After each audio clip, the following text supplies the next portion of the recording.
So we've done what needed to be done with linear systems of equations.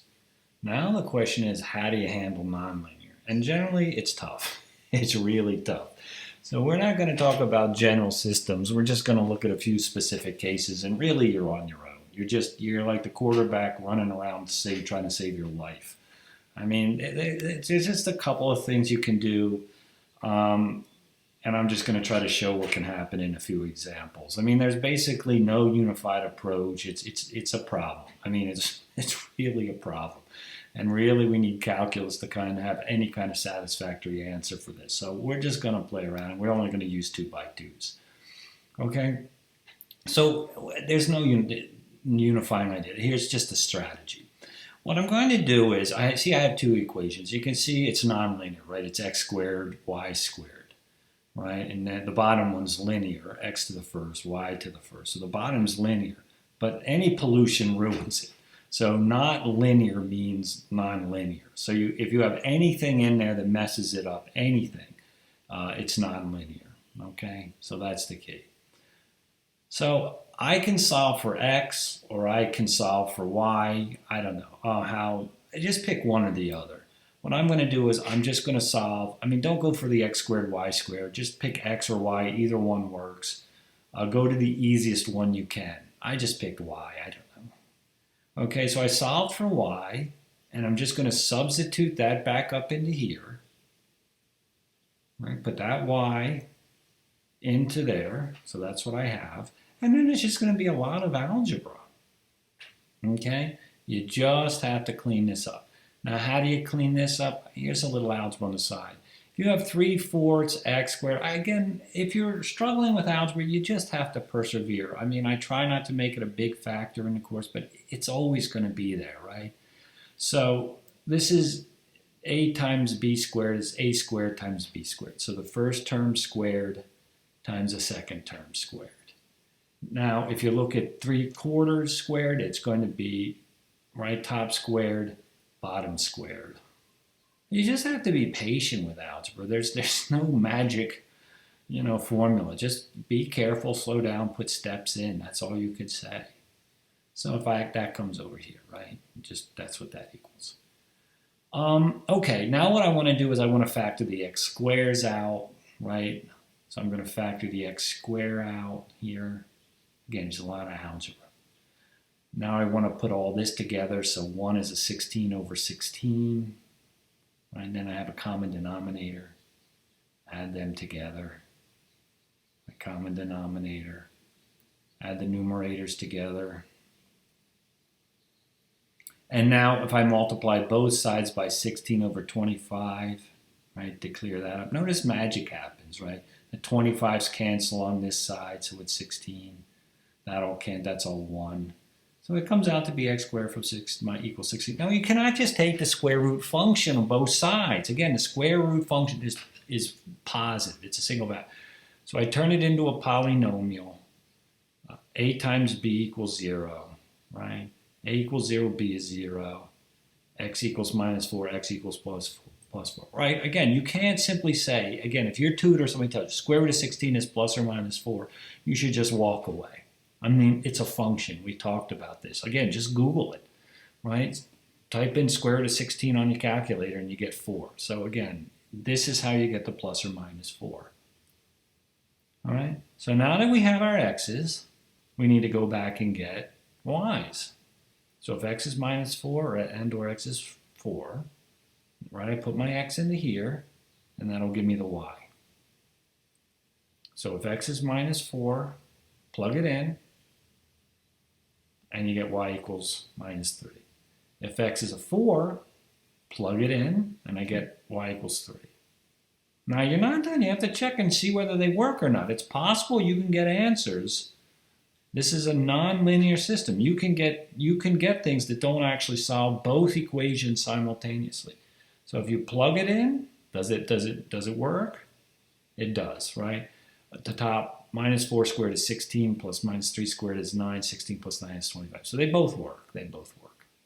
But they don't necessarily have to. There are problems where they don't. How about down here? If I plug in x equals 4 and y equals 3, does that work?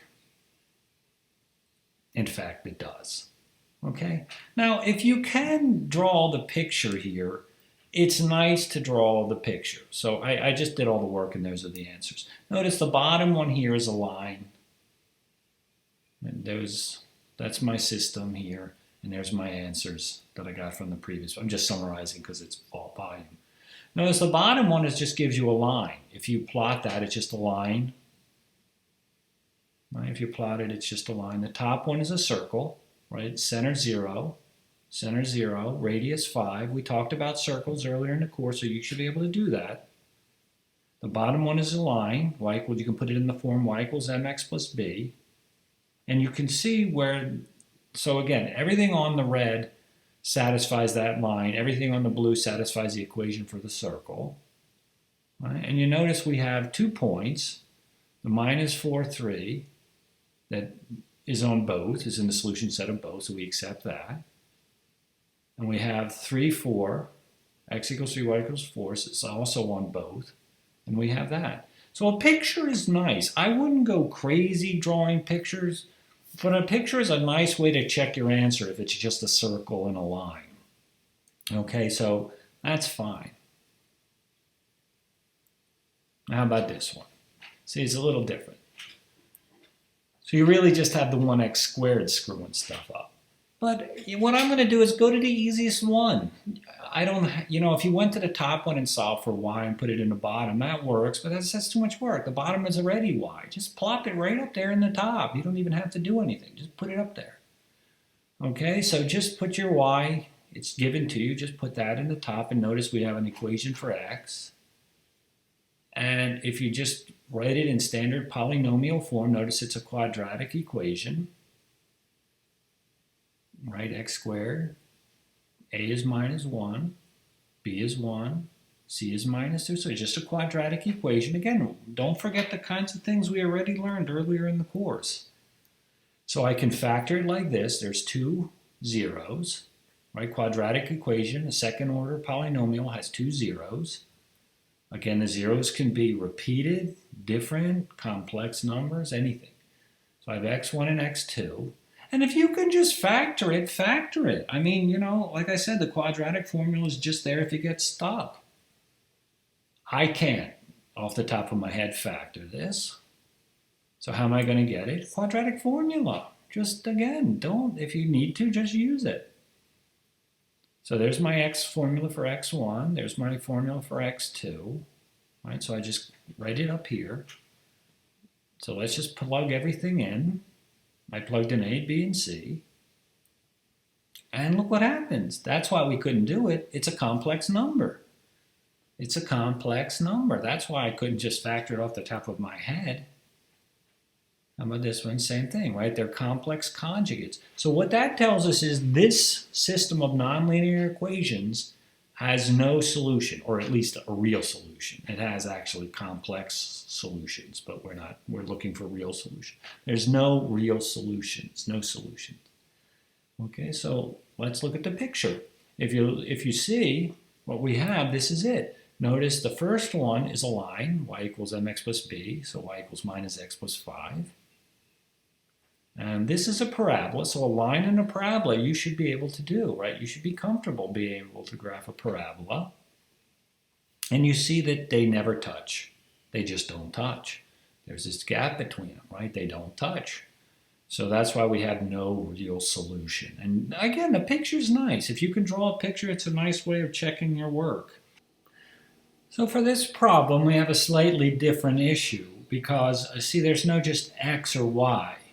Here, notice, what do you solve for? Here's an x squared, here's a y squared, here's an x squared, here's a y squared. So what do you do? Now calm down, we got this.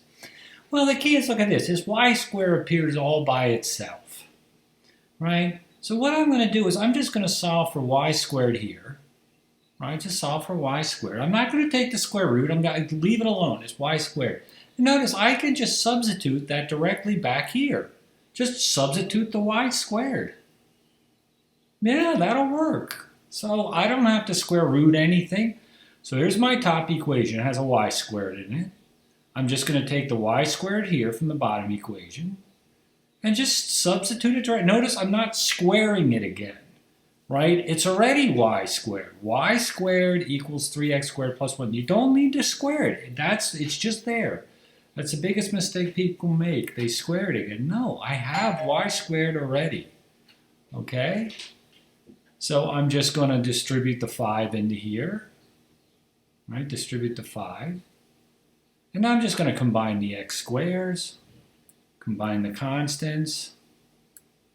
Now you get this? Look, it just all collapses. And now divide by 17, so I get this. Now again, you just don't take the square root function of both sides. You write it as a polynomial. Bring the 2 over. Factor it. Okay, maybe you want the quadratic formula or something, but it's plus or minus square root of 2. 8 times b equals 0, a is 0, b is 0, so this is what I get. Okay? So now once I have 2 x's, so now that's 1x, that's the plus x. Okay, I'm going to plug this in to this equation. You can plug it in either, but this one. And I'll solve for y. So you come down, that's my equation. I put the square root of 2 in there for x. Square root of 2 squared is 2. Now I know these algebra issues come up. Just you have to be patient and work through it. Okay, so 3 times 2 plus 1 is 7. Now again, y squared minus 7 equals 0 is a quadratic. Factor it, plus or minus square root of 7. So you see when x is square root of 2, I can have plus square root of 7 or the minus square root of 7. So I get 2 from here. And if I now look at the minus square root of 2 option over here, do exactly the same calculations, put that in, and you get this. Minus square root of 2 plus square root of 7, and minus square root of 2 minus square root of 7. So I have 4. I have 4 of them, okay? So again, notice with linear systems, it was 1, none, or infinitely many solutions. Here I have actually, well, if you check, they might not all work. And again, I'm cautioning you. I think there are examples where they don't all work. There's 1 works, 2 works, 3 works, 4. And you check it, you plug it back in, and you see they work. So, okay, now I wouldn't recommend drawing this picture. It's a little too much. But if you were to graph this, that's this shape. And if you were to graph this, it's this one. Okay? And you can see that it has 4 places where these two graphs intersect. And so we have 4 solutions. I mean, it's a bit strange, but I mean, that's 4. Okay?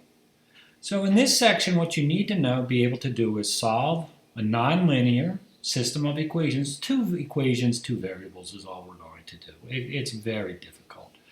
So that's what you need to be able to do here. Okay? Okay, good luck.